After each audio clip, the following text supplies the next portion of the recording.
হঠাৎ করে তোমার স্কুল বা কলেজের কোনো বন্ধুর সাথে দেখা হয়ে গেল এবং তুমি দেখে অবাক হয়ে গেলে তোমার বয়সী সে, অথচ কত ইয়াং দেখতে লাগছে। এই ঘটনাটা কি তোমার সাথে কখনো ঘটেছে? তার তুলনায় তোমার স্কিনের গ্লো অনেক কমে গেছে, মুখের মধ্যে রিঙ্কলস দেখা যাচ্ছে। শুধু চেহারাই না, তার হাঁটা চলা কথাবার্তা তোমার থেকে অনেক বেশি এনার্জেটিক। তুমি মনে মনে হয়তো ভাবছো ও অনেক দামি দামি কসমেটিক্স ইউজ করে, অনেক সাপ্লিমেন্ট খায়, তার জন্য হয়তো ওকে অত ইয়াং দেখতে লাগছে। আসলে কোনো সাপ্লিমেন্ট বা দামি দামি কসমেটিক্স তোমাকে সুন্দর আর এনার্জেটিক রাখতে পারবে না। তোমার শরীরের ভেতরে কয়েকটা সিস্টেম কাজ করে, সেই সিস্টেমগুলো যখন গন্ডগোল হতে থাকে তখনই চেহারাটা খারাপ হয়ে যায় এবং এনার্জি কমতে থাকে। এরকমই শরীরের ভেতরে তিনটে প্রসেসের কথা আজকে আমি বলবো: গ্লাইকেশন, লাইপো অক্সিডেশন আর অক্সিডেশন। এই তিনটে তুমি বুঝে যখন ঠিক করবে তখন বিনা খরচেই তুমি একটা এনার্জেটিক, সুস্থ আর ইয়াং লুকিং লাইফ পাবে। আর এই ভিডিওতে সেটাও জানতে পারবে কি করে তুমি এই তিনটে প্রসেসকে ঠিক রাখতে পারবে। তার আগে তুমি আমাকে কমেন্টসে জানাও, তুমি কি এটা বিশ্বাস করো ন্যাচারালি লোকে বয়স্ক হতে থাকে, বয়সটাকে কিছুতেই আটকে রাখা যায় না? আসলে আমাদের প্রত্যেকের শরীরের ভেতরেই একটা হিলিং পাওয়ার আছে। সেই পাওয়ারটাকে কি করে অ্যাক্টিভেট করবে, আজকে সেই সিক্রেটটাই জানতে পারবে। Welcome to good life with Sukarna. আমি লাইফস্টাইল কারেকশন কোচ। আমার পার্সোনাল গাইডেন্সে তুমি যদি ওজন কমাতে চাও, সুস্থ থাকতে চাও, তাহলে এক্ষুনি আমার অনলাইন ইন্ট্রোডাকশন সেশন জয়েন করো। সেশন জয়েন করার জন্য নিচের নাম্বারে LCW লিখে হোয়াটসঅ্যাপ করো। বেশিরভাগ লোকই যেটা বিশ্বাস করতে পারে না যে বয়সটা ধীরে ধীরেও বাড়ানো যায়, চট করে বয়স্ক হয়ে যাবে এরকম কোনো ব্যাপার নেই। তোমার খারাপ জীবনযাপনের জন্য তোমার শরীরের কোষগুলো যখন তাড়াতাড়ি অকেজো হয়ে যেতে থাকে তখনই বয়সের আগে বয়স্ক দেখতে লাগে। সায়েন্টিস্টরা বলে you don't age by years, you age by damage. মানে তোমার বয়স বাড়ছে বলে তুমি বয়স্ক হয়ে যাচ্ছ না, তোমার কোষগুলো অকেজো হয়ে যাচ্ছে বলে তুমি বয়স্ক হয়ে যাচ্ছ। এবারে জেনে নাও এই তিনটে আসলে কি কারণে হয় এবং তুমি তোমার জীবনে এটাকে কি করে ঠিক করবে। প্রথমে জেনে নাও গ্লাইকেশন, যেটাকে বলে সুগার ট্র্যাপ। একটু ইমাজিন করার চেষ্টা করো, সুগার মানে চিনি, একটা ছোট চিনির টুকরো, সেটা তোমার কোলাজেন সেলের ওপরে গিয়ে আটকে গেল। কোলাজেনটা হচ্ছে একটা প্রোটিন যেটা তোমার চামড়াকে টাইট রাখে আর ইয়াং দেখতে থাকে। এবারে তার উপরে যদি চিনির একটা টুকরো বসে যায় তাহলে সেই প্রোটিনটা ঠিক করে আর কাজ করতে পারছে না। এই প্রসেসটাকেই বলা হয় গ্লাইকেশন। যখন তোমার কোষের মধ্যে চিনির মাত্রা বেড়ে যায় তখনই প্রোটিন সেল আর ফ্যাট সেলকে ঠিক করে কাজ করতে দেয় না। এই প্রসেসটাকেই বলা হয় AGE, advance glycation and products. এবারে ভাবো এই এজেসটা আসলে কি কাজ করে। তোমার স্কিনটাকে শক্ত করে দেয়, রুক্ষ করে দেয়, স্কিনের গ্লোটা কম করে দেয় এবং স্কিনে রিঙ্কেল পড়তে শুরু করে দেয়। অনেকটা চামড়াটা পাঁপড় ভাজার মতো হতে থাকে। একটা রিসার্চ হয়েছিল journal of Indian college of nutrition 2019-এ।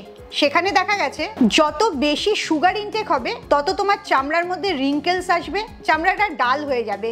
সুগারযুক্ত খাবার যত কম খাবে তত বেশি দিন ইয়াং থাকতে পারবে। তাই এখন থেকেই একটা বিস্কিটে কামড় দেওয়ার আগে লক্ষ্য করো ওই বিস্কিটটা কিন্তু তোমার শরীরের ভেতরে গিয়ে চিনি ছড়াচ্ছে। তুমি ডাইরেক্ট চামচে করে চিনি খাচ্ছ না, কিন্তু এরকম প্রচুর কার্বোহাইড্রেট আর জাঙ্ক ফুড খাচ্ছ যেগুলো তোমার শরীরে চিনির কাজটাই করছে, তোমার কোলাজেনগুলোকে ব্রেকডাউন করে দিচ্ছে।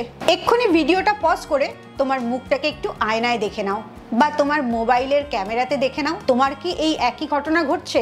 স্কিনটা ডাল হয়ে যাচ্ছে, রিঙ্কেলস এসে যাচ্ছে, আগের থেকে অনেক বেশি ড্রাই হতে শুরু করেছে? তাহলে হতে পারে এই গ্লাইকেশনের কারণেই তোমার এই সমস্যাগুলো হচ্ছে। দ্বিতীয় প্রসেসটা হচ্ছে লাইপো অক্সিডেশন, যখন খারাপ চর্বিটা কাজ করতে থাকে। এটা হচ্ছে তোমাকে বয়স্ক করে দেওয়ার 2 নম্বর শত্রু।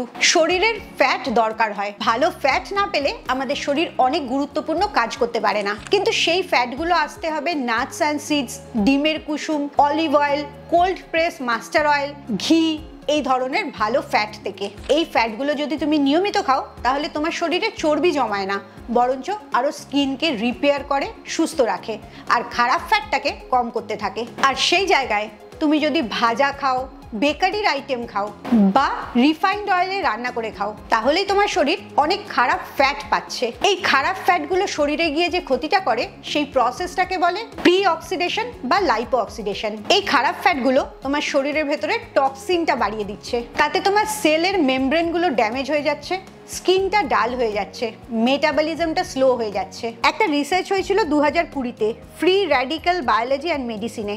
সেখানে দেখা গেছে লিপিড অক্সিডেশন শুধুমাত্র তোমার রিঙ্কলস বাড়ায় তাই না, তোমার পেটেও প্রচুর চর্বি বাড়ায় এবং হরমোনটা গন্ডগোল করে দেয়। তাই কয়েক টুকরো চিপস শুধুমাত্র ক্যালোরি দিচ্ছে তাই না, তোমার শরীরের অনেক ক্ষতিও করে দিচ্ছে। দীর্ঘদিন জাঙ্ক ফুড খেতে থাকলে অজান্তেই তুমি তোমার বয়সটাকে আরো কাছে নিয়ে আসছো। জাঙ্ক ফুড সবসময় দোকানে কিনতে পাওয়া যায় তাই না, তুমি যদি ডিপ ফ্রাইড মাছ ভাজাও খাও সেটাও জাঙ্ক ফুডই হয়ে যাচ্ছে, কারণ তার মধ্যে কোনো পুষ্টিগুণ থাকছে না। আর সাদা তেলে মাছটা ভাজছো বলে এই একই প্রসেসটা তোমার শরীরের মধ্যে শুরু হয়ে যাচ্ছে। তুমি আমাকে এক্ষুনি কমেন্টে জানাও তো, সারা সপ্তাহে কবার তুমি ভাজা জিনিস খাও? সেটা যে কোনো ভাজা জিনিসই হতে পারে। যদি সপ্তাহে সেটা 2 দিনের বেশি হয় তাহলে তোমার নিজেকে শুধরানোর সময় এসে গেছে।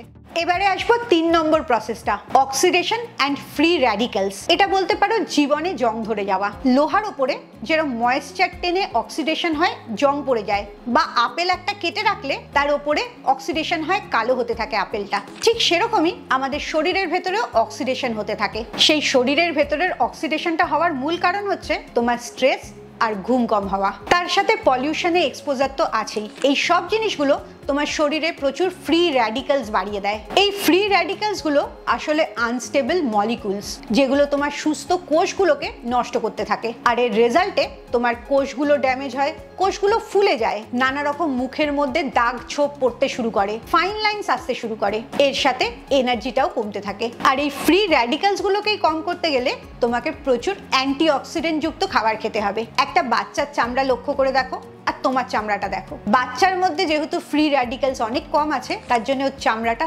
সফট থাকে এবং রিঙ্কেল ফ্রি থাকে।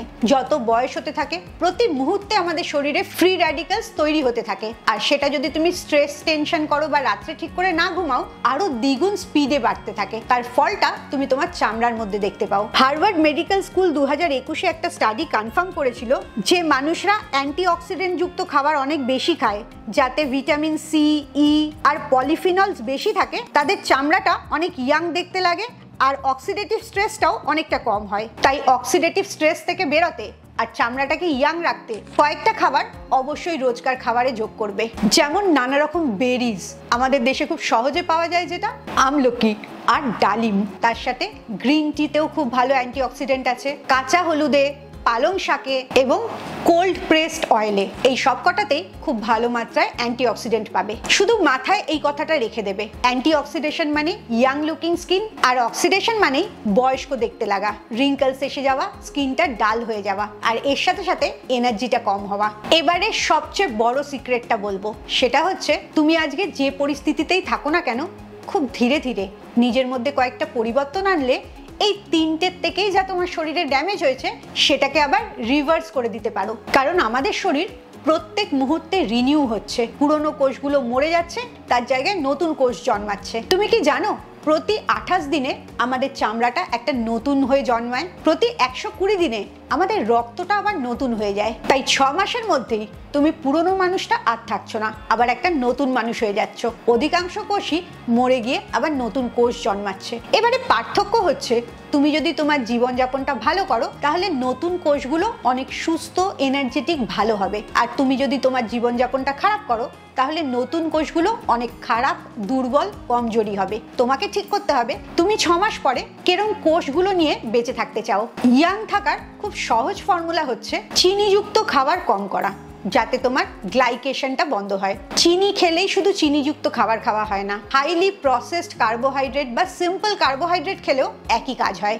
ভাজা খাবার বা প্রসেস খাবার অ্যাভয়েড করে চলতে হবে, যাতে তোমার লাইপো অক্সিডেশনটা বন্ধ হতে পারে। আর রোজ অ্যান্টিঅক্সিডেন্ট আছে যে খাবারগুলো, সেগুলো বেশি করে খেতে হবে, যাতে তোমার অক্সিডেশনটা কমতে পারে। এই 3টে জিনিস মাথায় রাখলেই লক্ষ্য করবে 6 মাসের মধ্যে যখন তোমার সব কোষগুলো মরে গিয়ে নতুন কোষ জন্মাবে, তখন তোমাকে অনেক বেশি ইয়াং দেখতে লাগবে, স্কিনটা গ্লো করবে, তোমার এনার্জিটা অনেক বেড়ে যাবে, তোমার মুডটাও অনেক ভালো থাকবে। আসলে বয়স বেড়ে যাওয়াটা তোমার শত্রু না, তোমার শত্রু হচ্ছে তোমার শরীরের ভেতরের ইনফ্লেমেশন, প্রচুর চিনিযুক্ত খাবার খাওয়া আর খারাপ ফ্যাট খাওয়া। এই 3টে কন্ট্রোল করা শিখে গেলেই দেখবে অটোমেটিক্যালি তোমার বয়স কমতে থাকছে। তুমি কি রেডি এই চ্যালেঞ্জটা নেওয়ার জন্য, এই 3টে জিনিস তোমার জীবনে ঠিক করার জন্য, যাতে তুমি দীর্ঘদিন সুস্থ, এনার্জেটিক আর ইয়াং লুকিং থাকতে পারো। তুমি এই ভিডিওতে যা বললাম সেগুলো যদি ফলো করতে চাও তাহলে এক্ষুনি কমেন্টসে লেখো ইয়েস। প্রতি 3 সেকেন্ডে কোনো না কোনো মানুষের ডায়াবেটিস ধরা পড়ছে। আরো ভয়ঙ্কর সত্যি হচ্ছে প্রত্যেক দুজনের মধ্যে একজনের ডায়াবেটিস আছে, কিন্তু সেটা সে জানেই না। তুমি যদি খুব টায়ার্ড ফিল করো, তোমার পেটটা বাড়তে শুরু করে, মুড সুইং হতে থাকে, তাহলে হতেই পারে তোমার ব্লাড সুগারটা বাড়তে শুরু করেছে। তুমি কি জানতে চাও এরকম 5টা কি কি খাবার তুমি খাও যার জন্য তোমার ডায়াবেটিসের প্রবণতা বেড়ে যাচ্ছে, এবং অবশ্যই সেগুলোকে কিভাবে বন্ধ করবে? তাহলে আমার পরের ভিডিওটার জন্য অপেক্ষা করো। সেই ভিডিওতে আমি এরকম 7টা খাবার বলবো যেটা ডায়াবেটিস হলে একদমই খাওয়া উচিত না। খুব ভালো থাকো, মানসিক আর শারীরিকভাবে একদম সুস্থ থাকো। আবার পরের ভিডিওতে তোমাদের সাথে দেখা হচ্ছে।